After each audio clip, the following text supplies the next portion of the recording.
মাদ্রাসা সেই স্থান যেখানে ছাত্ররা কেবল জ্ঞান অর্জন করে না, বরং ভালো মানুষ হওয়ার পথে এগিয়ে যায় এবং জীবনের আসল সফলতা ও শান্তি খুঁজে পায়।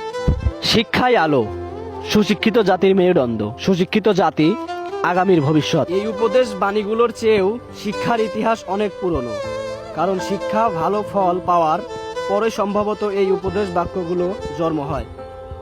মানব সভ্যতার বয়স যতদিন, শিক্ষার বয়সও ততদিন, কারণ মানুষকে সৃষ্টিকর্তা একজন জ্ঞানী ও খলিফা হিসেবে প্রেরণ করেছেন। উম্মতে মুহাম্মাদীর শিক্ষা ব্যবস্থার সূচনা হয় সৃষ্টিকর্তার বাণী পড়ে। পড়ো তোমার প্রভুর নাম, যিনি তোমাকে সৃষ্টি করেছেন। সূরা আল আয়াত, আয়াত সংখ্যা 1। দুনিয়ার সাথে সাথে আখিরাতের সফলতার জন্য মাদ্রাসার শিক্ষা খুবই গুরুত্বপূর্ণ। তাই আপনার সন্তানকে মাদ্রাসায় ভর্তি করে দিন। তো সবাই ভালো থাকবেন, সুস্থ থাকবেন।